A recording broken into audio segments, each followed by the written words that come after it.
Hey kids, we're here with K.O. Skinsness. He's the president of Stomvi-USA. He's also a designer of mouthpieces and a student of acoustic science as it pertains to our trumpet world. You had mentioned there about, making this transition as a player. Everybody's going to want to know how you did it, but the problem with that is that takes almost as long as how you did it. To those that struggle with this, what is your advice to them? Okay, so there's a a series of videos on the Stomvi-USA YouTube channel, which is organized in playlists, so it's easy to find. And the playlist is KO on trumpet playing as a skill-based endeavor. That goes more in depth about the process that I went through and how I got to where I am, if you will. But high D seems to be the dividing line. I see this with trumpet players all the time. And, they say that an alcoholic can't fix his problem until he accepts the fact that he's an alcoholic, right? Well, it's the same thing with trumpet playing. So, the age of 44, my band Reno Jones did what was a really important gig to me at the time. We did a live recording from inside of Chino Women's Prison. And it was an important gig because, one, it was exciting and interesting. Two, we spent a lot of money because we had to bring in a record truck and this and that. We're going to make a new CD and on and on. And it was really some of the worst playing of my life. I mean, I managed to get through it, and it sounds pretty good. We didn't do any editing tricks or anything, but you get through it because you've been doing it for a long time. But it was very frustrating. I was struggling through the whole gig. And it was there that I was the alcoholic going, wait a minute, I'm this high D player that I've identified in other guys, where high D seems to be the dividing line. Most people can figure out how to play up to a high D. Not everybody, but most can. But it's past that seems to be, what's going on. And so at that point, at the age of 44, I'd done every system you can imagine. I mean, I'd done Caruso, and I'd done Adam, and I'd done Stamp, and I'd done Maggio, and I'd looked at Stevens Costello, and I studied from Vince Penzarella, the Chicago school. And every time I came across this new system, usually because I found a teacher teaching it who played very well, and I thought, well, why don't I go with the guy who sounds good? I want to sound like him, right? Every time I embarked on this new system, I was thinking, this is finally going to be it. This is finally going to be it. This is going to be the one. And it never was. And I realized that if I kept going from system to system, doing what I'd been doing all these years, by the time I died, I was still going to be a high D player. So I had to change something. And I started looking around and thinking about it, and I realized that every method book kind of says the same thing. They say, start in the beginning of the book, play these notes in this order, and by the time you get to the end of the book, you're going to be a trumpet player. Well, it didn't work for me because I had every book. I mean, there's stacks of them in the closet, and it didn't do it.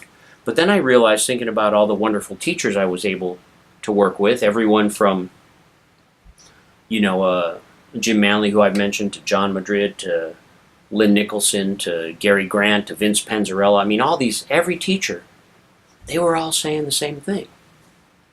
As far as producing the tone on the trumpet, they were saying, produce the tone with the least amount of effort possible. And I said, well, I've been practicing to get my chops stronger and get my hair going more and more. That's not practicing to make it easier. So I think you need to work on making it easier. Not how strong can I get to play this high C, but how easy can I play this high C? How weak can I do it? How little air can I use to make it happen? And it's changing the way you're looking at it. You're not trying to get stronger to play. You're trying to get more efficient to play. And I recommend you look at the series that I have on trumpet playing as a skill-based endeavor. I start kind of at the beginning like I did here, and I think I prove pretty conclusively why you don't need a lot of strength to play the trumpet. You actually need to be relaxed. And check it out if you're interested. I don't know if that answers the question. I mean, it does. I'm going to probe a little bit. Okay. So, you've had access to an awful lot of great players. You know, I mean, just being in the business and Yeah, you'd think I'd be a lot better. right. So, Right. but you know, in doing so, you got to see all these guys do this stuff, and so, and you studied with all these different guys. If you were that player now, you know, that you were still stuck at your high D, who would you recommend seeking out for being able to change the way you approach the horn and turning that corner? Well, I'm sure there are. I know there are other people that can help you do that. The guy that helped me the most was Jim Manley, and he's still available for Skype lessons, I believe. But he was the one that really helped me unlock what I wanted to do. I mean, I'm a really stubborn guy too, and I didn't give up. I mean, it took me it might have taken me 2.5, 3 years before I hit the point where I was pretty comfortable playing to a high G or an A on the gig, and I thought the sound was pretty good. And when you say high A or G, I mean above high C. Above high C, right. Without worrying about it. Did I nail it every single time? No, I'm sure I missed it some. But it was pretty easy, and it became more fun. And after that 2.5 or 3 years, I kept getting better and better at it. I didn't give up. I wanted to make it better and easier. It took me 2.5 years. It might take someone else, you know, much less time. It depends on, you know, where they're at and how much time they have to spend. You know, I was working full time at Bob Reeves at the time and playing in my blues and R&B band as much as we could. And so I put in the time that I could, and I made the transition. It was well worth it. It was well worth it. But you can't give up. When you were making this, and you called it a transition, and I like that description of it.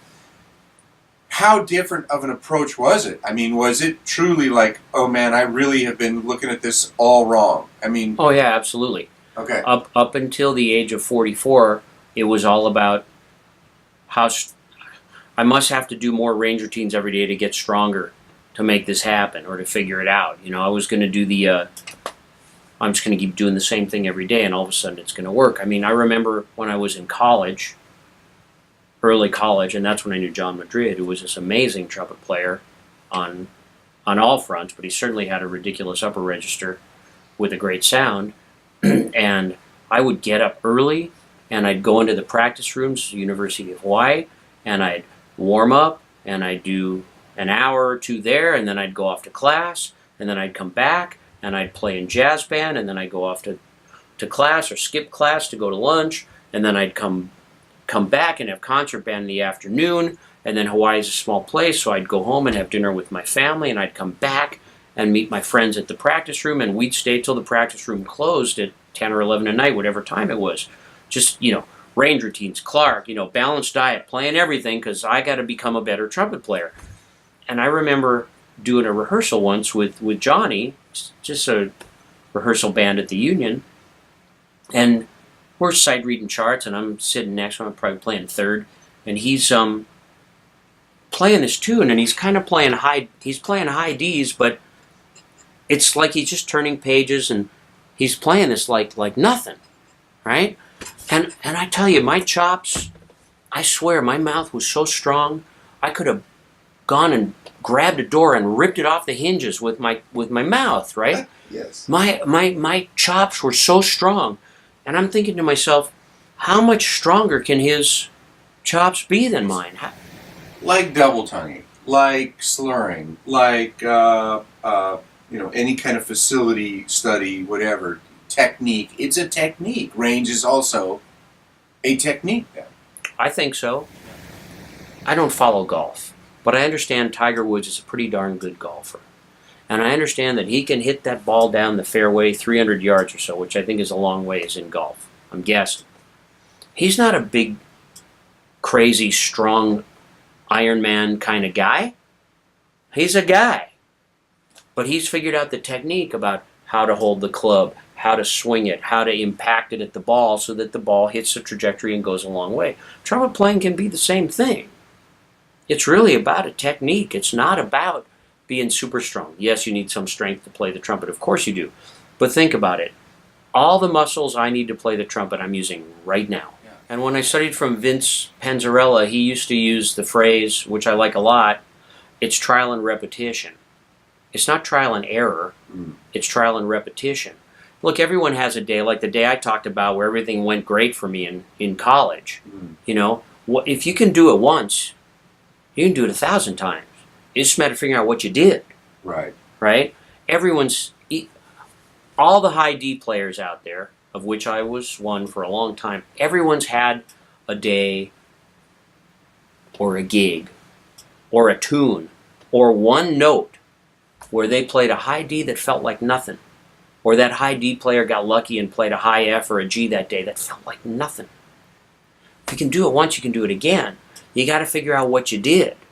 And people say, oh, well, that was an anomaly. Oh, the moon was aligned right that day. No, it wasn't. Right. Something was right. And if you did it then, you can do it again. But you got to figure, and you got to be persistent. It doesn't happen overnight. You know, we talked about trumpet design, getting a great in-tune trumpet.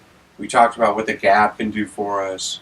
We talked about mouthpiece design and making sure it's balanced, and then, you know, talking about trumpet playing, and truly, I think one of the most valuable things to people is that concept of range, because it's important to everybody.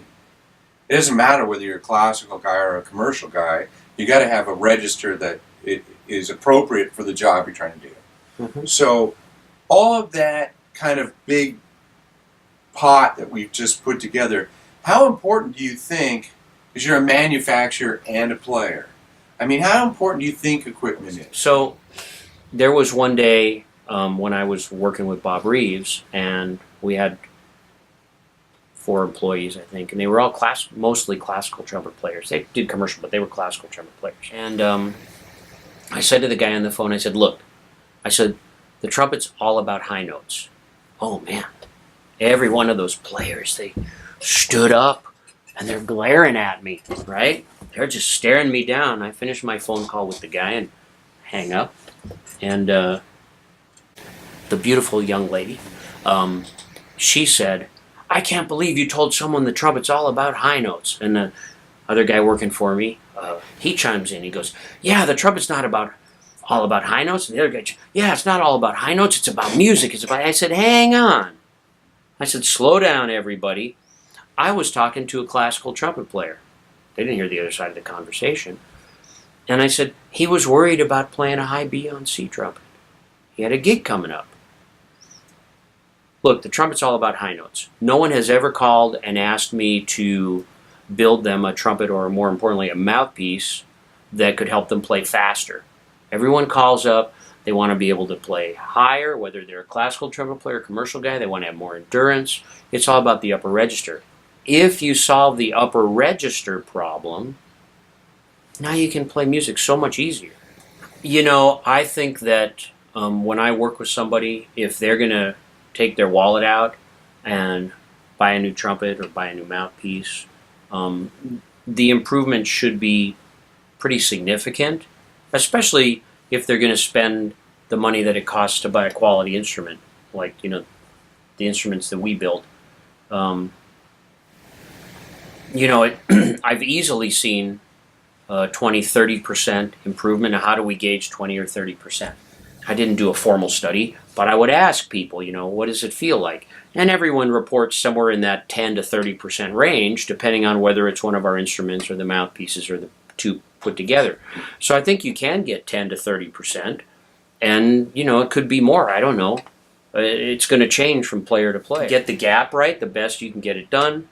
If you want to play around with damping effects like heavy caps and stuff like that, do it after you get the gap right. That's the most important thing, in my opinion. And then not all men are created equal. Right. But get the equipment as good as you can get it, and then you've checked that box off.